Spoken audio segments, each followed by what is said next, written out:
Hello everyone, welcome to Elites Grade. इस particular video में हम लोग एक ऐसा इशू डिस्कशन करने वाले हैं जो मैक्सिमम कैट के स्टूडेंट उस चीज़ को फेस करते हैं।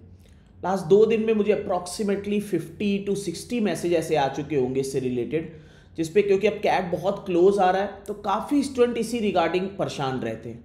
जैसे अभी 10 मिनट पहले ही मुझे एक मैसेज आया कि सर मैंने लाइफ में कभी भी कोई बड़ी एग्ज़ाम क्रैक नहीं की है और इन सब की वजह से एक चीज़ मन में आ गया है कि क्या कैट में भी 95 अबव परसेंटाइल ला पाऊंगा। बहुत कुछ कर लिया है बट ये डर जाता ही नहीं है। ऐसा लगता है कि मन में प्री कंसीव्ड बिलीव्स बन गए। अब समझिए कि इस डर के कारण ही मैक्सिमम स्टूडेंट जो है वो जाके एग्ज़ाम कंडीशन में पैनिक कर जाता है, क्योंकि उसको बिलीफ ही नहीं होती है कि यार मैं एग्ज़ाम क्रैक कर भी पाऊंगा। क्या मैं उन जो स्टूडेंट जो टॉप कॉलेजेस के स्टूडेंट है, क्या उनके साथ मेरी रेस है भी एक्चुअली में, कि मैं वही नॉर्मल कॉलेजेस के लिए ही डिज़र्व करता हूँ और वही ज्वाइन करूँगा। आप अगर कभी भी आप जब प्रिपरेशन कर रहे हो तो आप जैसे कोई भी प्लेटफॉर्म देखोगे जहाँ पर IIM के स्टूडेंट्स एंड ऑल, कभी उनसे पूछिएगा कि अगर उनके यहाँ 50 स्टूडेंट का बैच है तो कितने स्टूडेंट किस कॉलेजेस से हैं, क्या वो सारे टॉप कॉलेजेस से। देन यू विल रियलाइज कि यार मैक्सिमम स्टूडेंट ऐसे हैं जिन्होंने लाइफ में एक्चुअली में पहले कोई बहुत स्ट्रॉन्ग एग्जाम नहीं क्रैक किया होता था। ऐसा नहीं है कि दे आर फ्रॉम वो प्रीमियम कॉलेज और ऑल। तो आपको ये समझना है कि यार हर बच्चा अपनी एक जर्नी लेके आता है। आप शायद इस समय बहुत मेहनत इसीलिए कर रहे हो क्योंकि आप पहले बहुत चीज़ें नहीं गेन कर पाए हो। आप एक नॉर्मल कंपनी में जॉब करते हो, मे बी आप नॉर्मल कॉलेज में हो, अब अपनी चीज़ें बेटर करना चाहते हो और मेहनत कर रहे हो। शायद वो जो बच्चा जो ऑलरेडी एक अच्छी पोजीशन पे बैठा है, शायद वो उतना ज़्यादा कंसर्न नहीं है। आप हो कंसर्न और वो अच्छी चीज़ है, लेकिन उस कंसर्न को अपने प्रेशर का पॉइंट मत बनाओ कि ऐसा ना हो कि आप जिस चीज़ के लिए इतनी मेहनत कर रहे हो वही उस प्रेशर के चक्कर में जाके एग्ज़ाम खराब कर दो। आपको अपनी चीज़ें नॉर्मल रखनी है। अभी आप मेरी स्क्रीन के पीछे एक डायलॉग देख रहे हो कि महाभारत, जो रिसेंट महाभारत आई थी, उसका एक बहुत फेमस डायलॉग था कि यार शकुनी मामा कहते हैं उससे ना कि यार मेरे बच्चे, मैंने तुमसे कहा था रणभूमि में युद्ध हो उससे पहले मन भूमि में खेला जाता है। मतलब अभी जब रियल फाइट नहीं स्टार्ट, उससे पहले मत हारो। कैट को तुम्हें रिजेक्ट करने दो, पहले खुद को ही रिजेक्ट कर लोगे तो कैट को मौका ही नहीं दोगे। फिर तो सिर्फ वही बच्चे कैट देने चाहिए जो टॉप कॉलेजेस से थे, उन्हीं का सिलेक्शन करता कैट और ख़त्म करता। कैट क्यों करा रहा है एग्जाम? तो उनको पता है ना कि यार जो शायद पहले नहीं कर पाए हैं बच्चे, उनके पास भी एक मौका है कि वो इस एग्ज़ाम के थ्रू, क्योंकि अदरवाइज यू कैन अंडरस्टैंड कि कैट क्यों कराया जा रहा है। क्या तुम्हारे में क्वांट का बहुत ज़्यादा यूटिलाइजेशन होगा? LRDI से ऐसी क्या वो चीज़ चेक कर लेंगे? VA से क्या चेक करेंगे?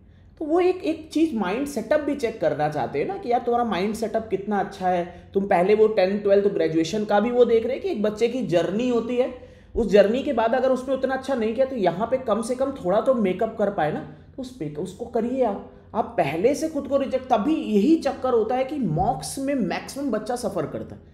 आपका एनालिसिस के टाइम पे सब सॉल्व होगा, मॉक में उतना देखो प्योर रिफ्लेक्शन नहीं होता 100% का एनालिसिस, बट एक पॉइंट तक उसको अगर आपको डिक्रीज करना है और आपको नॉलेज, आपको समझ आ रहा है कि मैं एनालिसिस के टाइम पे कर पा रहा हूं, तो नॉलेज तो गैप है नहीं, वो भी आप समझ रहे हो। तो अगर आपको उस गैप को, जो आपके मॉक में स्कोर आ रहा है और जो एनालिसिस के टाइम पे आ रहा है, उस गैप को अगर थोड़ा रिड्यूस करना है तो आपको ये मानना पड़ेगा कि यार आपने मेहनत करी है।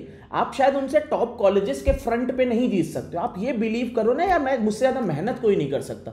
एक अभी इंटरव्यू चल रहा था मनोज वाजपेयी का, उसमें मनोज वाजपेयी कह रहा था मुझे नहीं पता यार कि कोई दूसरा बंदा मुझसे ज़्यादा टैलेंटेड है कि नहीं है, बट मैं एक चीज़ श्योर कह सकता हूँ कि मुझसे ज़्यादा मेहनत कोई नहीं कर सकता। आप देखिएगा वो इंटरव्यू, मुझसे ज़्यादा मेहनत कोई, ये पॉइंट लाइए ना कि मुझे पता है यार, हो सकता है कि मैं पहले ना कर पाया, मैंने उतनी मेहनत नहीं करी, मैंने उतना ध्यान नहीं दिया। हजारों बच्चा होता है, एक एज होती है, वहाँ तक उतना नहीं सोचते लाइफ के बारे में। अब लेकिन अब एक पॉइंट पे होता है यार अब मुझे चीज़ें गेन करनी है, और ये वही एग्ज़ाम है जहाँ पर एक बच्चा स्टेबल पॉइंट पे आ चुका होता है और वो ट्राई कर रहा होता है कि अब इसके बाद मैं और कुछ नहीं कर पाऊंगा लाइफ में। एक पॉइंट तक मतलब एक स्टेबिलिटी आ जाती है कि यार यहाँ के बाद मैं एग्जाम फ्रंट पे मुझे कोई मौका शायद ना मिले, तो आपको वो फ्रंट होता है आपके पास, आप ज़्यादा मेहनत करो, उस पॉइंट पे लाओ, है ना, मॉक से पहले। लेकिन उस मेहनत को प्रेशर मत बनाओ। 2 मंथ बचे हैं, इंजॉय करो प्रिपरेशन को, 2 मंथ अपने आप को झोंक दो जितना झोंक सकते हो, लेकिन ये नहीं कि यार मैं डिजर्व नहीं। जब तुम ये सोच लोगे कि तुम डिजर्व नहीं करते हो तो ट्रस्ट करो कि तुम डिजर्व नहीं करते हो। फिर और जो ये सोचेगा कि वो डिजर्व करता है तो उसकी प्रोबेबिलिटी बढ़ेगी। गैस वर्क भी सही होना स्टार्ट तभी होते हैं जब आपने मेहनत करी हुई हो, अदरवाइज गैस वर्क भी नहीं चलते। तो आपको थोड़ा माइंड सेटअप अपना अच्छा करना है, प्रॉपर माइंड सेटअप रखो कि मेरे पास शायद उतना मैं नॉलेजेबल नहीं हूँ, शायद मुझे उतनी चीज़ें नहीं, मैं उतनी जल्दी नहीं गेन कर पाता हूँ, मेहनत कर पाता हूँ, 12 घंटे 13 घंटे 14 घंटे दे पाता हूँ, वहाँ मैं उनको हराऊंगा। वो मुझे अगर पहले के बचपन के नॉलेज के बेसिस पर आएंगे, मैं उनको यहाँ हराऊंगा। तो वो 2 मंथ दो।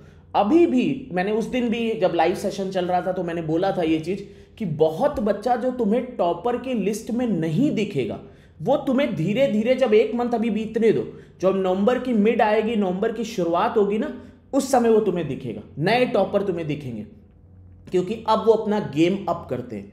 वही आपको करना है। पहले से एकदम से मत मान के चलो कि मतलब रिजेक्ट करने दो, मॉक को तुम्हें रिजेक्ट करने दो, कैट को रिजेक्ट करने दो, खुद को रिजेक्ट करके क्या मिलेगा। तो वो रिजेक्शन मत करो, आपके मेहनत करो जितनी हो सके, इस फ्रंट पे कम से कम हराओ। कम से कम जब गेट पे बैठे हो एग्ज़ाम के, कैट सेंटर के गेट पे, हर बार मैं बोलता हूँ कैट सेंटर के गेट पे बैठ के अगर ये कह पाओ खुद से कि यार ऑनेस्टी से मेहनत करिए, जो मेरे पास टाइम की अवेलेबिलिटी थी, दिन का 12 आवर था, मैंने दिया लास्ट के 2 मंथ, आप अच्छा करोगे। कैट है, जैट है, एनमैट है, स्नैप है, आप अच्छा करोगे एग्ज़ाम में, बहुत हाई पॉसिबिलिटी रहेगी कि अच्छा करोगे। ठीक है, मेहनत करिए और ट्राई करिए कि कुछ चीज़ें जो शकुनी ने अच्छी कही हैं उसको भी अपनी लाइफ में अप्लाई करिए। Thanks and happy learning. I hope कि आप इस चीज़ को छोड़ेंगे, इस चीज़ को हटाएंगे अपनी लाइफ से और मेहनत फ्रंट पे ज़्यादा काम करेंगे। Thanks and happy learning.